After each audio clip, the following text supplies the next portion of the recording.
Assalamualaikum warahmatullahi wabarakatuh. Saya Muhammad Raimi bin Abdul Latif, merupakan speaker bagi kumpulan 7. Tajuk tugasan yang diberikan kepada kami ialah penyiasatan dan temanya ialah logik. Ahli kumpulan kami terdiri daripada 10 orang pelajar. Saya akan memulakan tugasan ini dengan pendahuluan. Tugasan ini ialah mengulas video pendek yang berjudul Sherlock The Blind Banker. Ulasan ini dibuat berdasarkan satu video pendek yang boleh dicapai melalui pautan YouTube. Durasi video pendek ini ialah 4.03 minit. Ulasan video pendek akan dibuat berdasarkan tema logik dari aspek penyiasatan. Video pendek ini secara keseluruhan menceritakan seorang penyiasat yang bernama Sherlock yang menyiasat mengenai satu kes pembunuhan. Pada awal kes tersebut, ia dikonklusi sebagai kes bunuh diri oleh seorang detektif iaitu Inspektor Dimok yang bertugas untuk kes tersebut. Ini kerana terdapat kesan tembakan pada bahagian bawah telinga mangsa dan pistol berdekatan dengan mangsa. Namun begitu, Sherlock telah menganalisis terlebih dahulu di lokasi kejadian tersebut.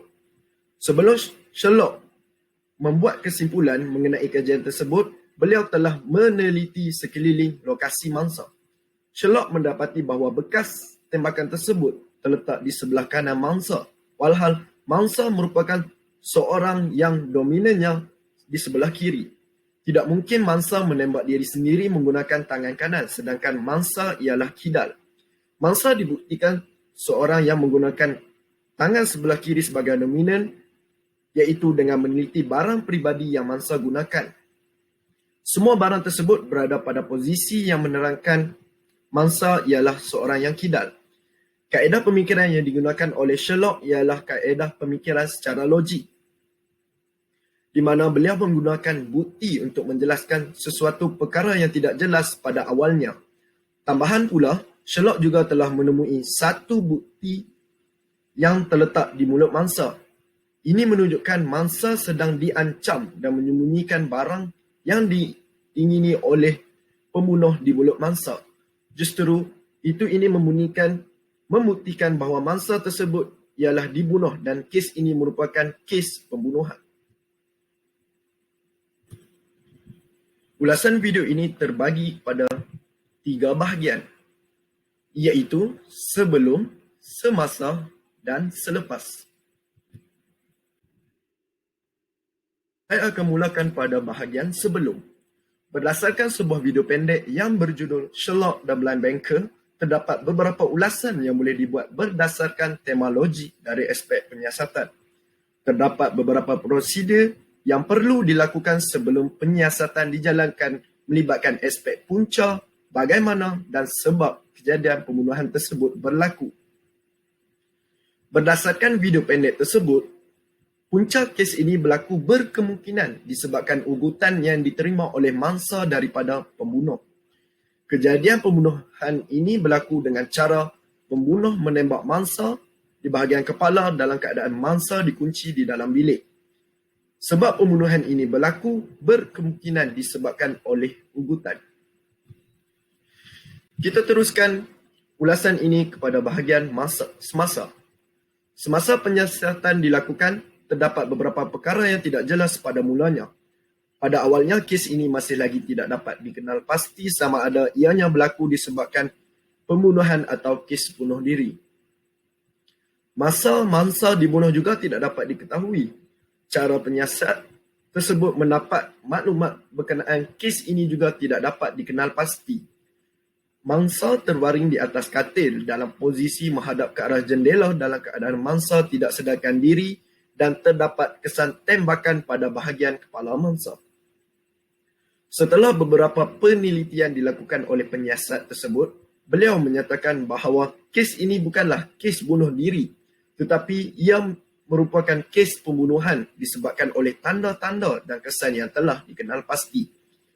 Berdasarkan penyiasatan tersebut, terdapat beberapa tanda yang telah dikenal pasti sebagai kes pembunuhan. Antaranya ialah mangsa merupakan seorang yang kidal, namun kesan tembakan tersebut berlaku di bahagian kanan kepala mangsa.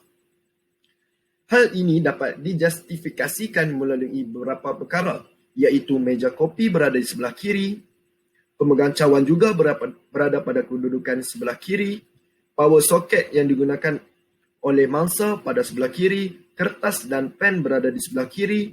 Telefon menunjukkan mangsa menjawab telefon menggunakan tangan kanan dan menulis mesej menggunakan tangan kiri, serta terdapat juga sisa mentega yang terdapat pada sebelah kanan pisau.